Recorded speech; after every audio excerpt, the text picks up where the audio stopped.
تو تمہیں خبر کے عذاب سے بچانے کے لیے تمہاری جماعت کا کوئی امیر تمہاری خبر میں نہیں آئے گا، تمہاری جماعت کا کوئی ملا، کوئی حضرت جی، کوئی حفظہ اللہ تعالی تمہاری خبر میں نہیں آئے گا۔ آئے گا؟ اس کی خبر میں انہیں بچ گیا تو بس ہے، تمہاری خبر میں کیا آئے گا؟ کوئی جماعت کا ملا اپنے جماعت کے ماننے والے کی خبر میں نہیں آئے گا، نہ صرف خبر میں نہیں آئے گا بلکہ محشر میں بھی نہیں بچائے گا۔ بچائے گا؟ ہاتھ پکڑ کے جنت میں لے جائے گا؟ انہیں خود جنت میں نہیں جائے گا تو تم کو خاک کیا جنت میں لے جائے گا؟ ارے سن لو مسلمانوں، اے اہل سنت کے ماننے والوں، اپنی قسمت پہ ناز کرو کہ تمہارے ماں باپ نے کون سا نیک کام کیا کہ اللہ نے اس کے بدلے تم کو اہل سنت میں پیدا کیا۔ کہ سن لو اے سنیو، تم جب مرو گے تمہاری بیوی تمہارے ساتھ نہیں آئے گی، تمہارے بچے تمہارے ساتھ نہیں آئیں گے، تمہارے بابا تمہارے ساتھ نہیں آئیں گے، تمہارا بھائی احمد نقشبندی تمہارے ساتھ نہیں آئے گا، لیکن سن لو خدا کی قسم، سب تمہیں دفن کر کے پلٹ جائیں گے۔ جب کوئی ساتھ نہیں آئے گا مگر آمنہ کا لال تمہاری خبر میں آ جائے گا۔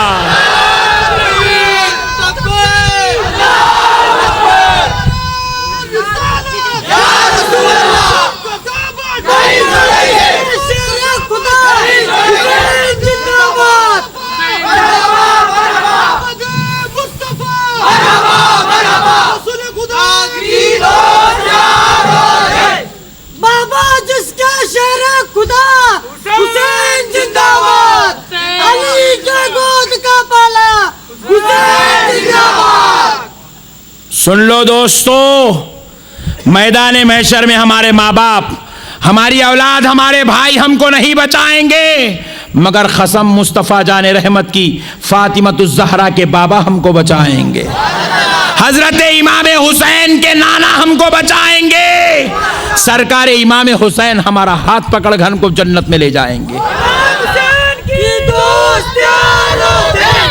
میرے پیارے دوستو، اللہ اور اس کے رسول کا واسطہ سنو، کوئی ملا نہیں آئے گا تمہاری جماعت میں۔ یہ بیکار ملاؤں کے پیچھے جا کر اپنے ایمان کو کیوں برباد کر رہے ہو؟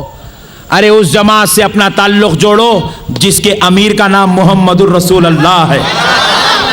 ارے اس جماعت کے خلیفہ کا نام ابو بکر صدیق ہے، اس جماعت کے مبلغ کا نام غوث اعظم ہے، اس جماعت کے محافظ کا نام امام اعظم ہے، اس جماعت کے امام کا نام امام بخاری ہے، اور اس جماعت کے شیر کا نام سید عبد القادر بادشاہ حسینی ہے۔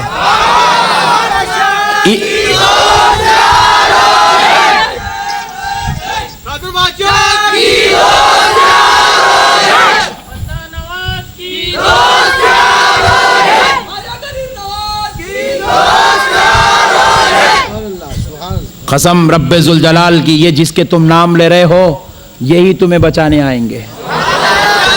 غریب یہی تمہیں بچانے آئیں گے، انہیں کیا بچانے آئیں گا جی؟ انہیں بچ گیا تو بس ہے نہیں۔ میرے پیارے بزرگ اور دوستو، اب ایک بات سن لو، یہ گھر ہے، خیر یہ بیچارہ تھوڑا غریب کا گھر دکھ رہا، کروڑ پتی کا ہے سمجھو، نہیں یہ گھر لے لو، یہ ذرا اچھا ہے، اس کی بات کرتے ہیں۔